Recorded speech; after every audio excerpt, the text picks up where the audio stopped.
You see, when a person has no one but God, they step into a space where earthly ties lose their hold and eternity comes to life. This isn't merely solitude, this is a holy ground. It's where the spirit realizes its actual reliance, not on the approval of others, not on financial security, not on temporary comforts, but on the presence of the living God. Some of the most remarkable individuals who ever lived were those who spent time in the wilderness of being alone. Abraham left behind everything he knew to listen to a voice he couldn't see. Joseph was betrayed, sold, imprisoned, and forgotten before his dreams came true. Elijah stood by himself against kings and false prophets. They all walked through the hardships of being alone, but not a single one was truly alone. And neither will you be. You are not forsaken. You are being refined. You are not ignored. You are being prepared. God is working in you in ways that others cannot yet see. That's why you must not lose hope. Don't resent the silence. Don't flee from the stillness. Embrace it. Something sacred is taking place when the world leaves you behind, when friends drift away, when relatives don't get it, and when you feel like you're at the end of your rope and say, God, I can't go on. That's when heaven responds with power. That's when your strength emerges. It's not from yourself. That's when calm enters during a storm, not because the waves cease, but because you finally notice the one who walks on water. Faith is built not in comfort, but in adversity. When everything tells you you're alone, yet you decide to believe you're supported. When everything suggests you're done, yet you hear the quiet voice saying, I'm not finished with you yet. That's faith. That's a belief tested by fire, and that is unwavering. God has always shown up when all other options have disappeared. He doesn't need favorable conditions. He doesn't require a crowd. He doesn't wait for perfect timing by human standards. He enters the prison cell, into the lion's den, into the fiery furnace, not after the crisis, but right in the midst of it. And he does this repeatedly for those who call upon his name. You may feel overlooked today. Maybe no one recognizes your suffering. Perhaps they see your strength, but not your struggle. They notice the smile, but not the sleepless nights. And maybe, just maybe, you've begun to believe the falsehood that you have to carry everything alone. But I'm here to tell you, you don't. You were never meant to. There is one who sticks closer than a brother, one who will never abandon you nor forsake you, one who is the same yesterday, today, and forever, one whose eyes are on the sparrow and whose arms support you even now. He sees the unseen battles. He notices the broken parts. He sees the tears that no one else sees, and he says, you are mine. You are not forgotten. You are not alone. There is a kind of prayer that comes only when a person feels out of options. It's not perfect. It's not beautiful. It's raw. It's genuine. It's desperate. It's the cry that rises from the dust and says, God, if you don't show up, I won't survive. And that kind of prayer stirs heaven. When you reach the end of yourself, you reach the beginning of grace. And grace is not a fragile idea. Grace is a powerful force. It lifts you up when your knees weaken. It carries you when your strength disappears. It envelops you in mercy when you fail once more. Grace is the hand of God pulling you from the pit, not because you deserve it, but because He loves you. I don't know what valley you're walking through. I can't say what silence feels like in your life. But I do know this, if you've got God, you've got everything you need. When the world fades, when people walk away, when doors close, God remains. And not only does He remain, but He also restores. God doesn't merely sit with you in your brokenness. He rebuilds you. He doesn't just comfort you in your sorrow. He gives you beauty for ashes. He grants you strength when you are weak. He transforms mourning into joy. There is a future for you. There is hope beyond the pain. There is life after the loss, but you won't find it chasing after people's approval or the pleasures of this world. You'll discover it on your knees, alone with the one who formed you in the womb and knows how many hairs are on your head. Don't despise this time. Don't rush the process. Lean into it. Let it purify you. Let it simplify you. Let it draw you closer to the only one who can satisfy the deepest parts of your heart. This world is filled with noise, opinions, distractions, and lies. But when you're alone with God, that noise fades. And what's left is truth. What's left is love. What's left is power. That power will fill you. That love will transform you. That truth will liberate you.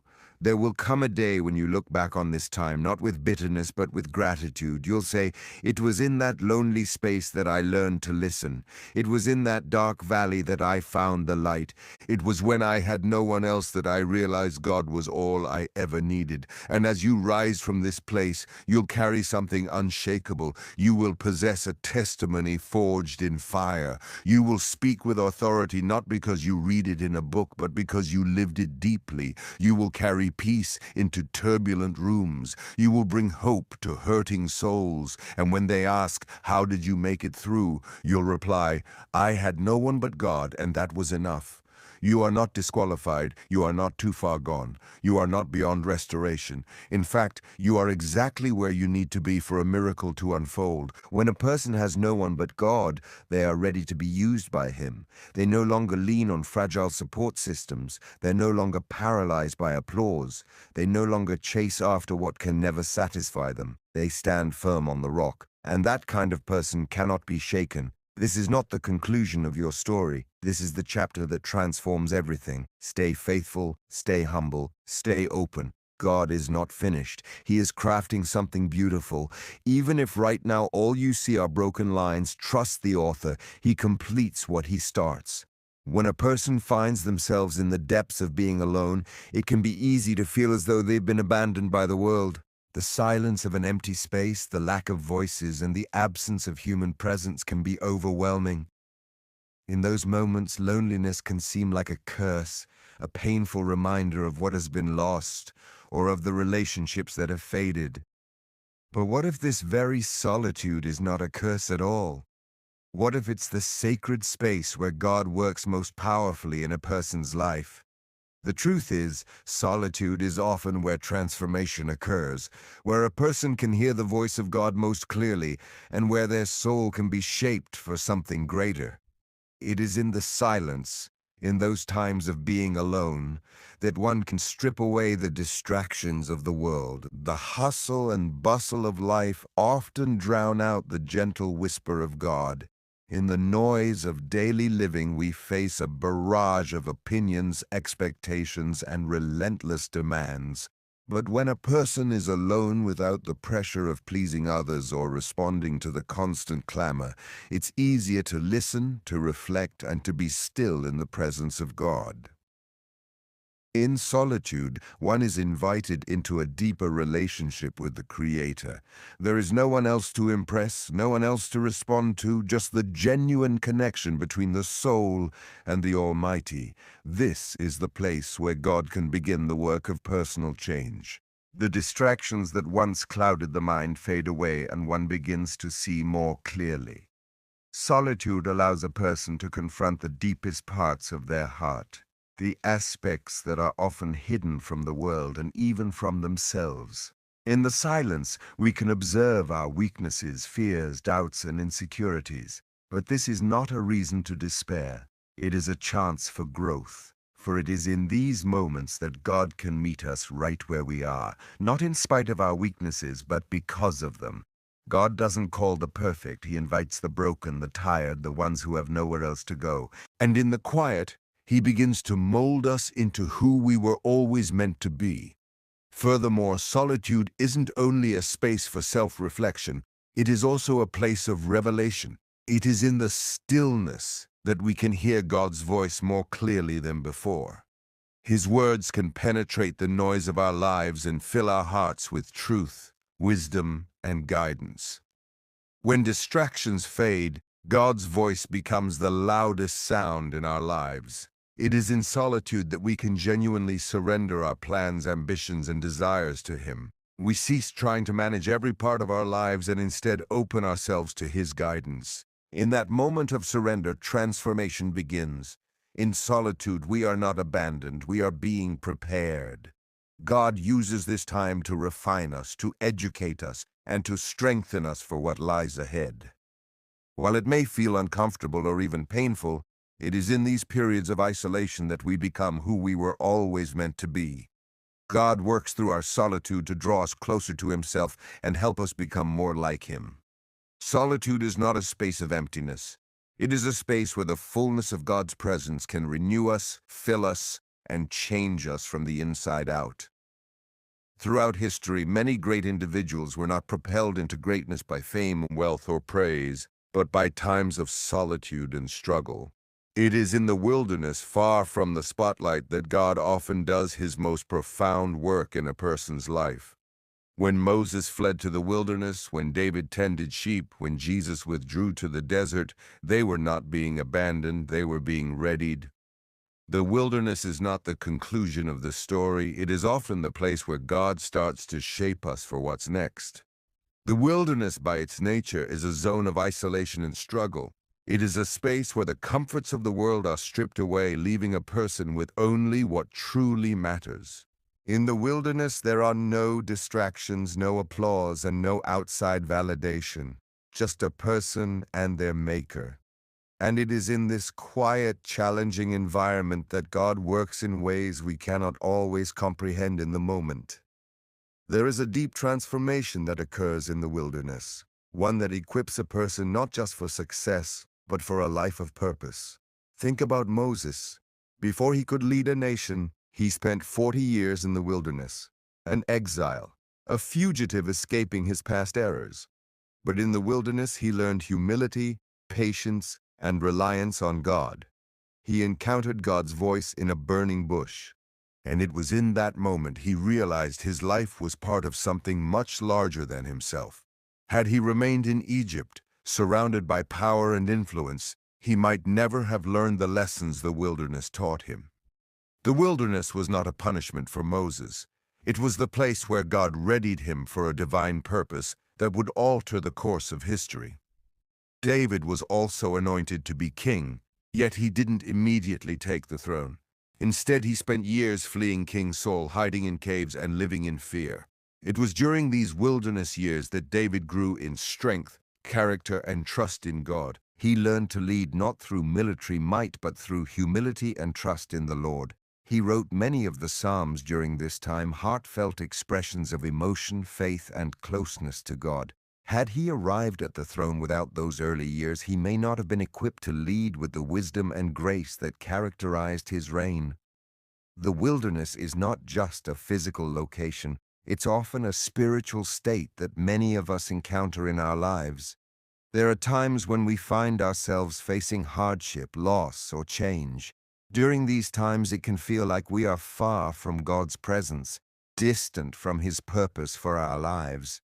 But the truth is, these wilderness times are often the spaces where God is preparing us for something greater. They are not dead ends, they are launching paths for what lies ahead. Just as God called Moses and David from the wilderness at the right moment, he will also bring us out of our own wilderness experiences when the time is fitting. But the preparation that occurs in the wilderness should not be underestimated. It is in the wilderness where we learn to rely solely on God, where we are tested and shaped, and where we find strength we didn't even know we possessed. The wilderness period may be challenging, but it is in these times of testing and isolation that we grow into the people God wants us to be so we can accomplish his plans. It is in the wilderness that we learn to trust. We discover that God is faithful even when we can't see the path ahead. We learn that his provision is enough even when we feel inadequate. We become attuned to hearing his voice in the quiet of the desert, away from the distractions of the world. And it is here that we find a deeper connection with God, one based on trust and dependence rather than on applause from others or their approval. The wilderness is not a space to escape from. It is a space to accept. It is where God shapes us, refines us, and equips us for what lies ahead. So when you find yourself in a time of solitude, struggle, or confusion, remember this: you are not forgotten. You are being readied. The wilderness may feel uncomfortable, but it is not the end. It is the place where God prepares you for something far greater than you can envision. In the depths of hopelessness, when the burdens of the world feel too heavy to support, and the will to keep moving feels like it's slipping away, it is in these times of weakness that God's strength shines most brightly. For many, weakness is something to escape from or conceal, a sign of failure. But in God's eyes, it isn't a weakness to be ashamed of. It is the very spot where His strength can be most apparent. It is in those moments when a person feels they can't continue, when they are stripped of their abilities, that they encounter a strength beyond themselves. In these times, we are confronted with our limits, with the harsh truth that there are things we cannot control, people we cannot change, and outcomes we cannot direct. It is in these moments of helplessness that God's strength shines the brightest. His power operating through our weakness is the most beautiful and transformative force in the universe. Paul, one of the most significant apostles of the early church, spoke about this profound truth when he described his own struggles and challenges. He prayed 3 times for God to take away a thorn in the flesh that troubled him. But God's response was not to remove the pain, but to declare, "My grace is sufficient for you, for my power is perfected in weakness." Paul's reaction to this divine revelation was profound. "Thus I will boast all the more gladly about my weaknesses, so that the power of Christ may dwell in me." Paul realized that it was not in his strength that God's glory was best revealed, but in his weakness. In that vulnerable state, Paul experienced the sufficiency of God's grace and the depth of His power. This concept may seem counterintuitive to how the world understands strength. In society, we are taught to rely on our own abilities, to push through difficulties with sheer determination, to overcome challenges through personal strength. But God invites us to think differently. He encourages us to relinquish our dependence on ourselves and trust in His power. He shows us that true strength doesn't come from what we can do on our own, but from what He can accomplish through us when we openly admit our need for Him. When we are at our lowest point, when we feel entirely powerless, we often become more receptive to God's work in our lives. It is then that we stop leaning on our own wisdom, insight, or resources and fully lean into Him. In our weakness, we create space for God's power to illuminate. His strength does not arrive in the way we might expect.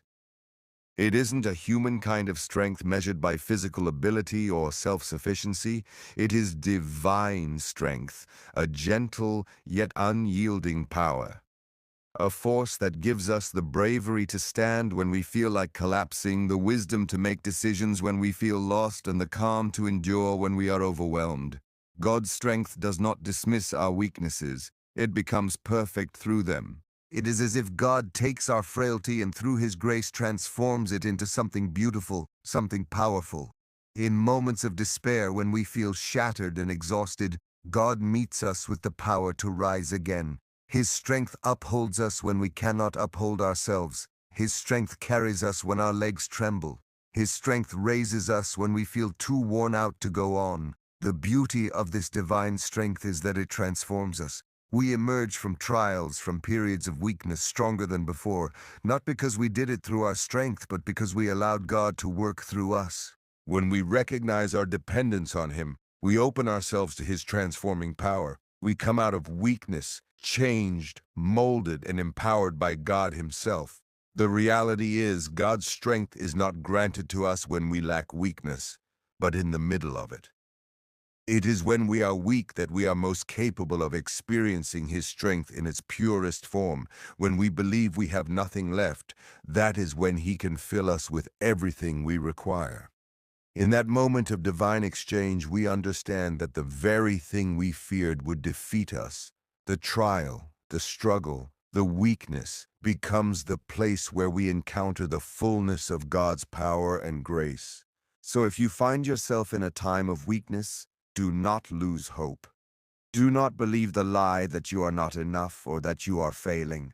In fact, it is precisely in this time that God is about to do His greatest work. His strength is perfected in your weakness, and if you trust Him during this time, you will emerge stronger, more dependent on Him, and more aware of the power that only He can offer. There are moments in life when we call out to God and feel like our prayers fall on deaf ears.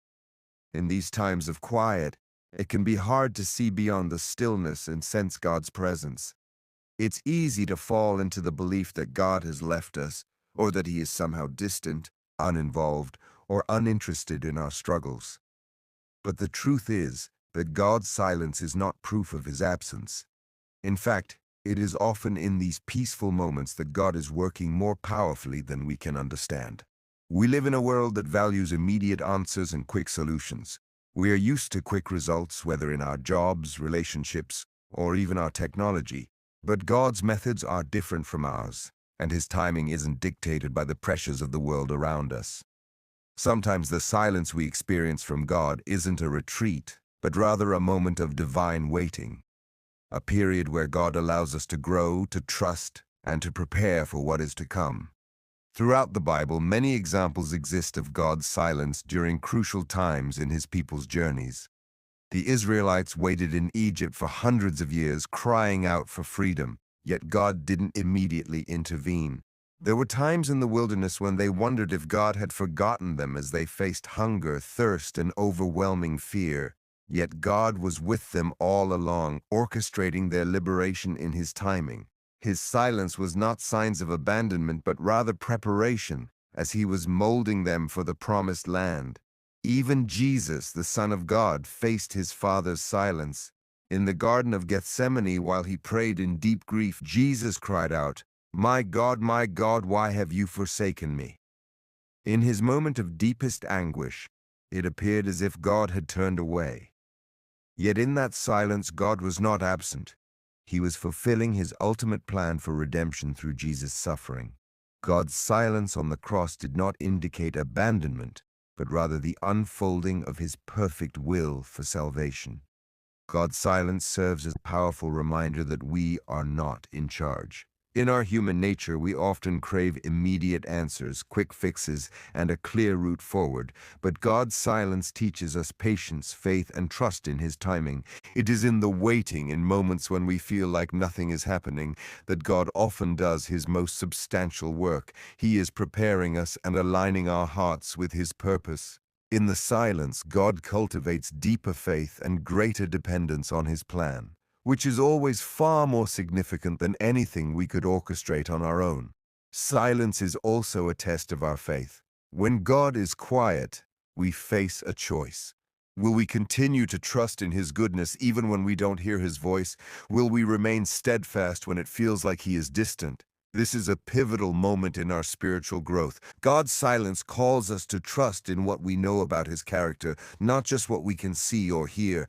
We know that he is good, that he is reliable, and that he loves us. Even when we don't feel his presence, we can be assured he is still there, working in ways that are unseen to bring about his perfect plan. The delays and silent periods in our lives are not indications of rejection or neglect. They are part of the divine journey shaping us for the plans God has for us. While we may not understand silence in the moment, we can trust that God's timing is always just right. When he finally speaks, it will be at the ideal time, and his plan will emerge in ways we could never have envisioned. So when you find yourself in a period of silence, don't feel downhearted. Know that God is not absent. He is very much present, working in ways that are hidden, preparing you for what comes next. His silence is not neglect, it's a demonstration of his perfect timing and care. Trust in his process. Wait in faith, knowing that his plan will always be worth the wait. There comes a time in everyone's life when we reach our limit. We find ourselves at the edge, exhausted, worn out, and feeling as though we have nothing left to give. The struggles, disappointments, heartaches, and failures accumulate, and we can no longer shoulder the weight on our own. In these moments, we may feel as if we are lost, as if we have reached the end of our strength and endurance. But it is precisely in these instances of total surrender, when we reach the end of what we can do, that we meet God's grace. God's grace is not fragile. It is not merely a consolation or a fleeting comfort. His grace is strong, steadfast, and infinitely deep. It is in our weakest moments, when we feel most broken and vulnerable, that his grace comes to elevate us. God's grace doesn't simply comfort us in our pain. It empowers us. It gives us the strength to rise again when we feel too weary to stand, to move forward when we think we can't take another step, and to keep going when we feel like we've hit our limits. The Apostle Paul, a key figure in early Christianity, understood the power of God's grace better than many. He faced numerous trials, persecution, and hardships throughout his life. In 2 Corinthians 12:9, he writes about a personal struggle, referring to a thorn in the flesh that tormented him. He prayed earnestly, asking God 3 times to remove this burden. Yet instead of taking away his pain, God responded with these impactful words, "My grace is sufficient for you, for my power is made perfect in weakness." Paul's response to this realization was profound. "Therefore I will boast all the more gladly of my weaknesses, so that the power of Christ may rest upon me." What Paul grasped in that moment was that God's grace was not just enough to get him through hard times, but it was also the very source of power that allowed him to persevere. It was in his weakness that God's strength shone through most brightly. His grace became the source of Paul's strength and endurance, even amid his greatest struggles. This is the essence of God's grace. It isn't a temporary solution or a fleeting comfort, but a sturdy and unshakable foundation. When we feel like we've given all we can, when we feel like we're on the brink of collapse under life's burdens, God's grace steps in and holds us up. It becomes the support we lean on when our strength fails. It is in our most vulnerable moments that God's grace reaches us, reminding us that we don't have to bear the weight of the world on our own. God's grace is not earned or deserved, it is freely given. There's nothing we can do to earn it. Yet, in our most desperate times, it is offered to us abundantly. It is in this grace that we discover the power to keep pushing through, to continue in the face of adversity, and to endure when the path ahead appears impossible. God's grace is sufficient to meet us precisely where we are and to lift us to where He wants us to be. It is in our weakness that we truly come to know the depth of God's grace. When we reach our limits, we realize that we can't do everything ourselves. We can't control everything. We can't fix everything or bear every burden. But it is in that surrender, in admitting that we are not enough, that God's grace flows in and empowers us. We are not meant to rely solely on our own strength, but on the strength that God provides. And when we trust in His grace, we find it is more than enough to carry us through. God's grace doesn't just support us, it transforms us. It isn't just a source of strength, it is also a source of healing. It mends the broken parts of our hearts, restores what has been lost, and rejuvenates our spirits.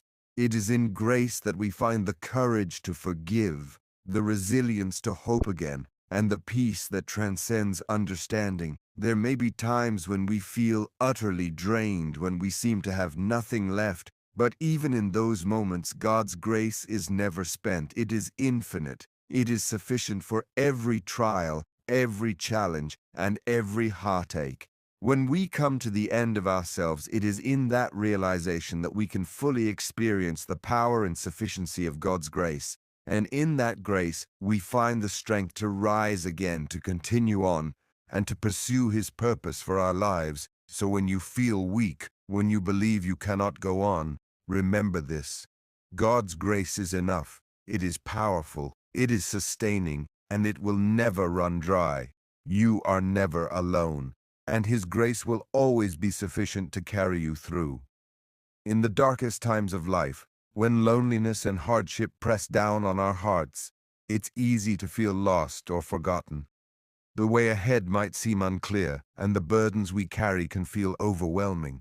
But in these very moments of doubt, it is faith and hope that become our anchors, keeping us grounded and moving forward even when everything around us seems to be falling apart. Faith and hope in God are not just passing feelings. They are the lifelines that support us even in the hardest seasons of our lives. They reassure us that God's plan is still at work, even when we cannot see it, and that He is preparing us for something bigger.